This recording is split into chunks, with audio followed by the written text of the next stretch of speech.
What's going on, YouTube? It's Ben from Akrumi coming back to you again today with another 5-minute video.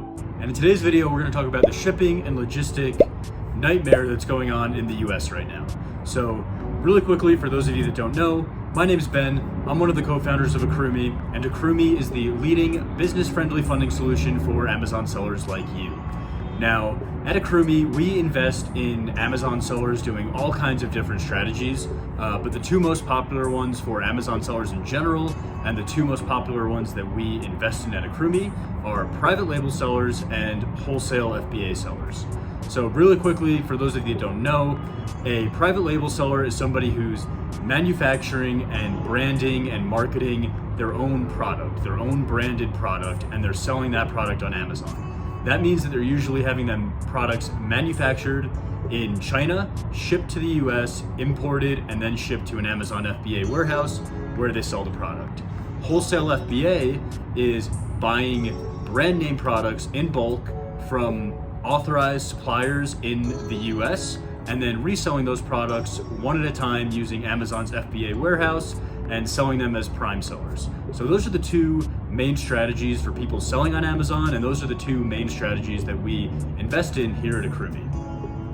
So with all of the supply chain issues hitting the US right now, and really the globe in general, we've seen different things from our sellers, primarily based on the strategy that they're using.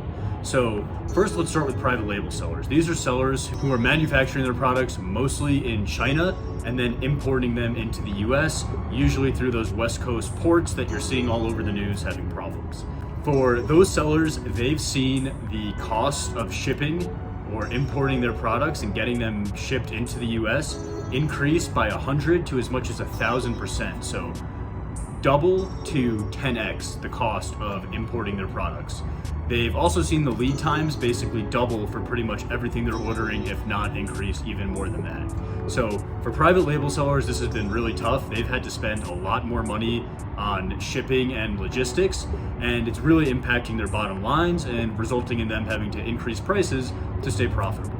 Now, the other strategy, wholesale, those sellers aren't having as many issues. So they've seen their prices increase a little bit, and that's not all the logistics problems. There's also the inflation that's going on right now that's causing prices to increase across the board. So they've all seen their prices and their cost of goods increase a little bit, but they haven't seen the same crazy increases that private label sellers have seen.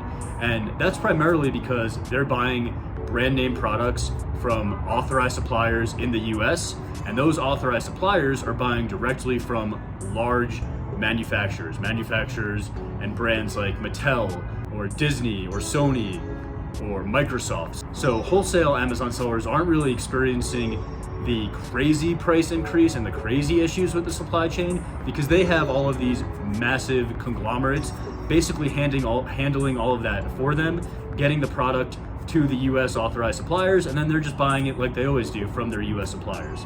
So they're not really having as many issues as the private label sellers who are importing from mostly China. So really quick, what can you do in this situation to continue to make money, especially if you're a private label seller? Well, number one is increase your prices on Amazon to reflect your increased cost. That's going to start happening across the board, and you might as well do it so that you're making money and not losing money on your sales. Number two, look into some other freight forwarders and other intermediaries that might be able to help you get that cost down, or shop your shipping around, or package your shipment with other shipments to bring your costs down when they're bringing you into the US. Number three, start looking for alternatives for manufacturing. So right now I'm in beautiful sunny Mexico City, and there's a lot of great manufacturing opportunities right over the border here in Mexico for those of you who are watching in the US.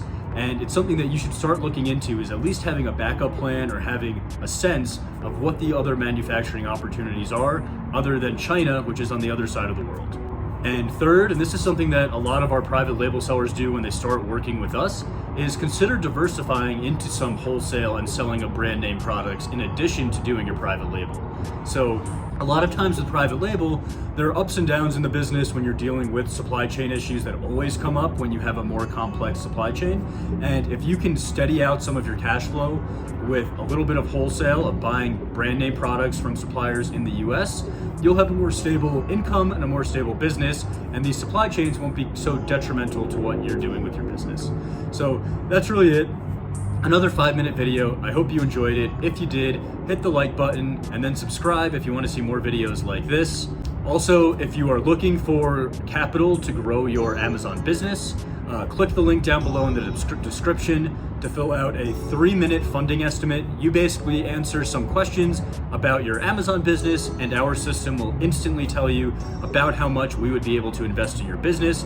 If you think that amount of capital would be helpful, you can get on a call or fill out the rest of the application, and we can get you funded in as little as 3 days. So that's really it. Hope you enjoyed this video. Thanks again for watching, and I will see you on the next video.